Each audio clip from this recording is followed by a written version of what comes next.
Hey, what's up everyone? I hope you all been doing well. And in today's video, I'm going to be doing a review of 28 Years Later. I actually just got out of the movie theater a little bit over an hour ago, so the movie is still fresh in my mind. I still remember a lot of what happened. So, what did I think of 28 Years Later? It's definitely different when compared to 28 Days and 28 Weeks Later. Some of it I liked, some of it I really didn't like. After talking about the movie, I'll hopefully give my final opinion at the end of the video. Also, if you enjoy the video, be sure to give it a like, and also subscribe if you want to see more content like this in the future. So I guess I'll just start off by explaining what happened in the movie before I give my overall thoughts on it. So from this point on, I'm going to be talking about specific plot details and what exactly happens in it, so this is going to be a spoiler alert. So the story I thought was really interesting. So we opened up on the first day where the infected start to attack the population back in the late 90s, early 2000s when that happened. So basically the opening is there's a bunch of kids and they're in a room, they're watching Teletubbies on the TV, and then there's a commotion that's happening outside. There's parents that are locking the doors and they're coming inside and they're saying, oh, it's really unclear what's going on, but the kids know there's shit's going down. And eventually one of the infected breaks through the door and then takes out all the kids. They just totally rip them to shreds. It's very gory. It's it's kind of an interesting way to start off the movie. And then it kind of transfers to this weird scene where there's a church. And there's a guy who runs into the church and there's a priest kneeling with his arms extended. And he's like, oh, the day of judgment is at hand. All that other stuff. And this guy's like, dude, what the fuck are you talking about? Like, there's infected people out there trying to kill you. We gotta get out of here. And this priest is like, no, this is what it's meant to be. And then the guy hides, and then a bunch of the infected come in and break into the church, attack the priest. The priest becomes infected. And then that's kind of the opening scene of the movie, where after that it kind of gives like this brief explanation of this occurred, the quarantine happened, yada yada yada, and then now we're at 28 years later. Honestly, the first half of the intro to the movie I liked, with the whole attack in the house part. The priest scene I was a little bit iffy on. Something about it just didn't really seem... I don't know. I don't know too many people who would welcome a zombie attack if that actually happened in real life and wouldn't try to save their life. Again, he's a priest. He could have his own interpretation of what the infected are and what their purpose is. But I don't know. That's just one thing that I remember I didn't really like. But then after that, it kind of goes into what's happening in the present day, 28 years later from the beginning. So we open up on this island where there's this village community. It's self-sustaining. They like farm and they produce all of their food and take care of themselves. And that's where the main characters live. There is a dad, the mom, and then there's a kid. So we open up on them. We learn that the mom is ill and that they're taking care of her and she's not doing well. When she speaks, she doesn't really make a lot of sense. And then the dad informs the mom that he's going to take their son out hunting for the first time, and the mom's really against it. She's against going to the mainland, both of them, especially their kid, to do this, and he basically just says, screw you, I'm gonna do it anyway. So he brings his kid out to the mainland, and the island, the way it's separated from the rest of the mainland is these really narrow pathways, and the only way you can access the pathway is if it's during low tide, because if it's high tide, the water covers the pathway and there's no way to get across because there's current. If you try to swim, it'll just push you out to the ocean. So that's kind of how the island's separated from the mainland. And they have a limited amount of time on the mainland. I believe it's only 4 hours until they have to get back before the low tide ends.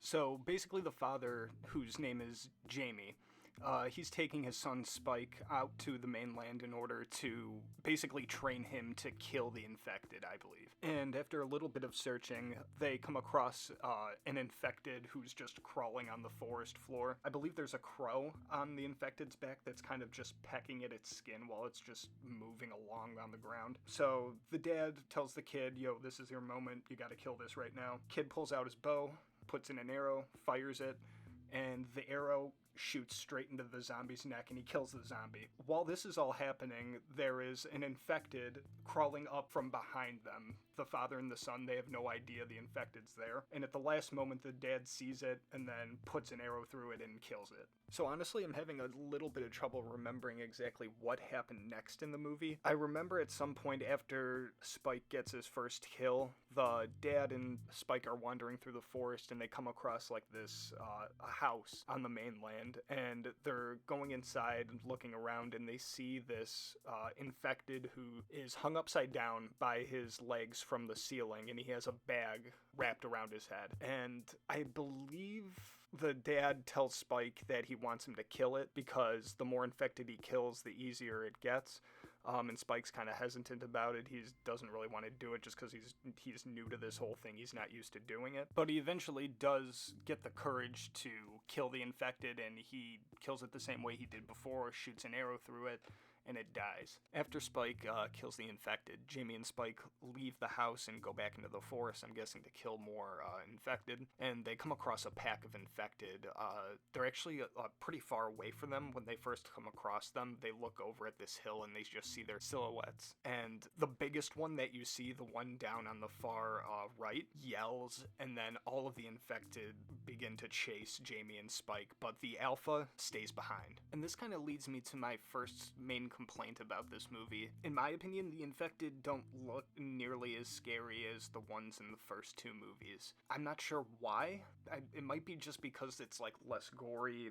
There's not as much like blood on them. They don't have that infected look that they had in the previous two movies. Something just seems off about them. Like when you compare the infected, like the mainland infected compared to the infected that we first saw in the opening scene, the infected that we saw in the opening scene, in my opinion, were a lot scarier than the ones on the mainland. And that kind of bothers me a lot because the majority of the movie we get these infected creatures and they're scary, but it just seems like something's lacking about them, and not just the clothes because they're naked, but something just seems missing. I don't know. That's my main complaint about it, is because I remember feeling really excited about the opening scene, like, yes, this is the same infected that I remember seeing in 28 Days and 28 Weeks Later.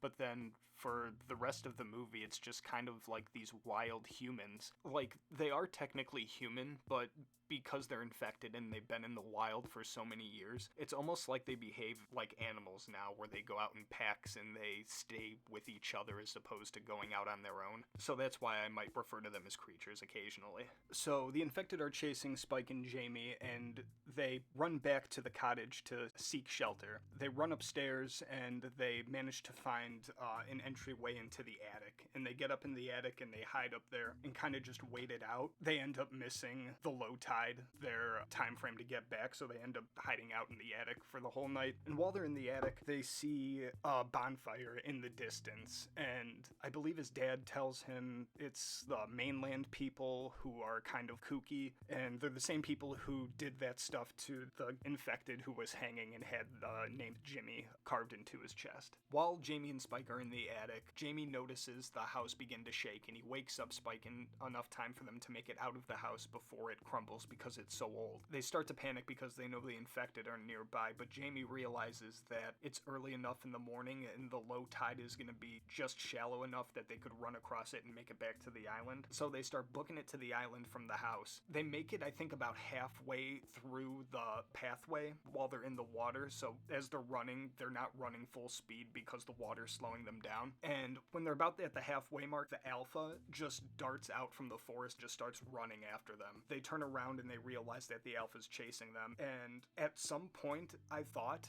the dad was going to sacrifice himself to save his son. He was just going to stay behind and have the alpha get him while his son makes it back to the island, but that didn't happen. Eventually they make it back to the island. As the alpha's nearing them, they start banging on the gate, calling for help, letting them know that an alpha's chasing after after them, and people on the island pull out bows and arrows and start shooting the Alpha with arrows. They knock it down a couple of times, but it doesn't really kill it, and eventually they pull out the big guns, which is just a giant flaming spear, and they shoot it at the Alpha's chest, and it just destroys the Alpha. Honestly, that was probably one of my favorite moments in the movie, because I just wasn't sure if the kid was gonna die, was the dad gonna die.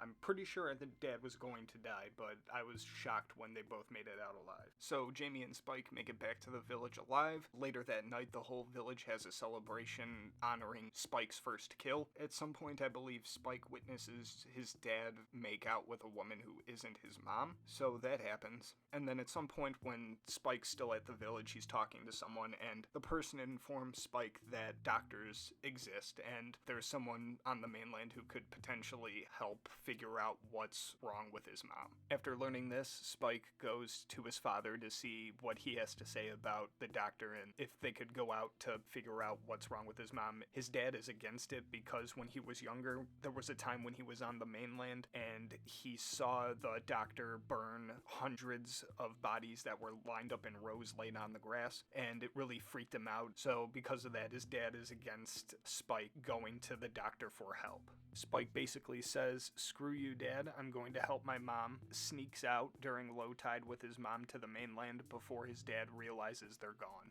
After a long day of walking looking for the doctor, they find a church and they decide to spend the night at the church. And while they're there, in the middle of the night, an infected crawls in and starts crawling towards Spike as he's sleeping. And just as the infected is about to attack him, his mom gets up and wraps, I think it's like a blanket or a shirt or something around the infected's head and starts smashing it against the stone wall of the church until the infected falls to the ground and dies. In the very next scene, we see a group of Swiss soldiers. They are now stranded on the mainland because their boat is sinking, and when they first come to the mainland, they go into the forested area of the mainland and start to hunt for the infected, presumably, which doesn't really make that much sense to me, because if you're accidentally stranded on this mainland, you didn't intend for this to happen. This is kind of like an emergency situation. And in that kind of situation, wouldn't the logical thing to do would to remain at the place you were stranded? It's most likely the safest spot, because I would assume all the infected would be more in the forested area as opposed to the beach area where they were stranded. So it just doesn't make that much sense where they would be in this kind of emergency situation and be like, well guys, we're stranded here, we need to wait for help, so what do? We need to go into the mainland and start hunting for the infected. I don't know, it doesn't make sense to me. But that's what they decide to do, so they go into the mainland, and of course they're ambushed by a pack of the infected. All of them die except for one of the soldiers. In the next scene, we're back to focusing on Spike and his mom, and they come across this one infected that everyone was talking about when the trailer first released that everyone thought was Cillian Murphy. They come across more of the infected, end up being chased by them into a abandoned gas station, and if I'm remembering this correctly, it was a Shell gas station, but the S was missing and it said Hell gas station, which I thought was kind of funny. And so they're chased into the gas station, they hide out, zombies come in, then the guy who survived, the Swiss soldier, goes on top of the gas station and basically throws a firebomb into the gas station, and the whole thing explodes. And it doesn't really make sense to me how Spike and his mom would survive this, because as far as I know, they're inside the gas station when it explodes, and the whole thing catches fire, and it just doesn't make sense how they would survive that, and their clothes aren't even burnt. Am I missing something? If I'm missing something, please comment and let me know. So after the Swedish soldier saves their life, he basically joins them. As they're walking along, they hear a noise coming from somewhere, and the mom goes to investigate. And this is by far the most bizarre, and honestly, when this scene happened in the movie theater, I felt a little lightheaded, and I wasn't sure if I was going to pass out or not. Not because of how scary it was, but because I was witnessing the miracle of zombie birth. So this zombie mother is giving birth to this baby, and as the zombie mom is in pain, Spike's mom walks up to the zombie and basically extends her hands out, and the zombie mom interlocks her hands with the mom's hands, and the mom is basically providing emotional support to this zombie who's giving birth. It was honestly the most bizarre, almost comedical thing I've seen in quite a while. And literally the moment after the zombie gives birth, it goes back into its primal rage mode and starts to attack the mom, but before it can even do that, the Swedish guy kills it. Spike's mom notices that the zombie baby is surprisingly normal looking, so they decide to adopt it. After the Swedish guy kills the zombie, the alpha shows up and rips off the Swedish guy's head, and his spine's just dangling from his head. It's actually pretty badass. And then the alpha begins chasing Spike and his mom through the forest, and the doctor shows up and shoots a blow dart into the alpha, which causes it to become temporarily paralyzed.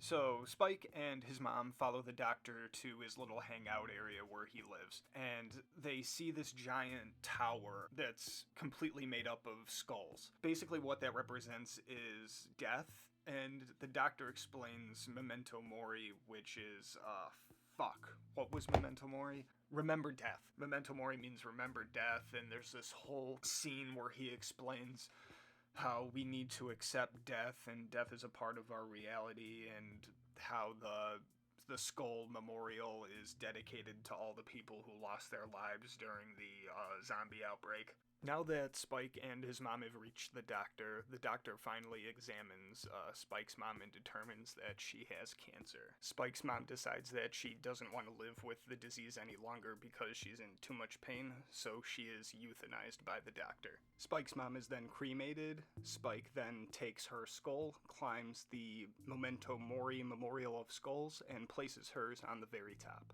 Later the next day, the doctor and Spike encounter the alpha, but escape. The doctor tries to convince Spike to take the baby and go back home to his village. Spike decides to do this, but instead of returning to the village, he simply drops the baby off at the front gate and returns to the mainland to live the rest of his life. And my main prediction in this video is that zombie baby may look normal, but I believe it has the virus, and it's going to infect the entire village. In either the next movie or the third movie, Spike's gonna return home and everyone in the village is gonna be infected. So the final scene is probably the most out of place scene in the whole movie, maybe even the franchise so far. Spike is sitting down and he sees an approaching infected. He shoots it with an arrow, it dies. More infected come and begin to chase him. Right as he's about to be eaten by the infected, he is saved by a group of long-haired, blonde martial artists, and they all look the same. They all have the same long blonde hair.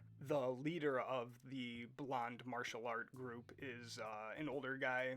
Well, not an older guy, but older than everyone else in the group, it seems. And he introduces himself to Spike, and it's made aware that this blonde guy is the kid from the opening scene, the son of the priest, grown up. And he's also the guy who carved his name, Jimmy, into the hanging infected in one of the first scenes in the movie. Jimmy asks Spike to join him in his group, and then the movie ends.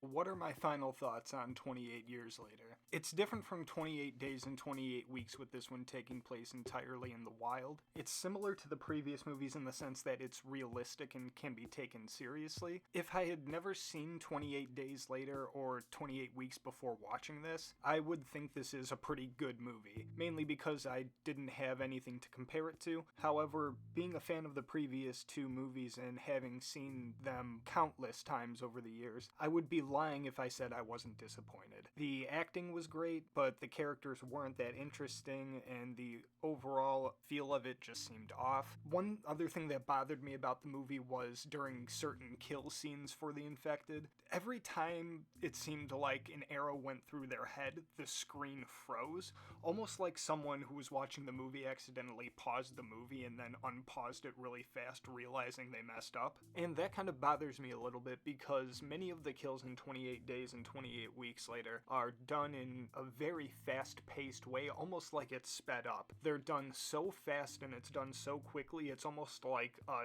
dopamine rush in your brain where you see a kill in front of you and you can't even register it before you see another kill in front of you that happens literally less than a second later. And with this, when you pause it during the kill, as literally as the arrow is going through the head and motion just stops, it just takes something away from it. It makes it seem less real, where whereas you just left it normal and didn't pause it, it would have more of an impact and would be a lot more in line with the tone of the previous movies. Overall, it was a fun movie experience actually going to the theater to see this movie in person, but as the movie itself, I would probably give it somewhere between 2.5 and 3 stars out of 5. So what was your opinion on 28 Years Later? Did you like it? Did you not like it? Let me know what you have to say in the comments below. If you enjoyed the video, be sure to give it a like and subscribe if you want to see more content like this in the future. As always, thanks for watching, and I'll see you in the next video.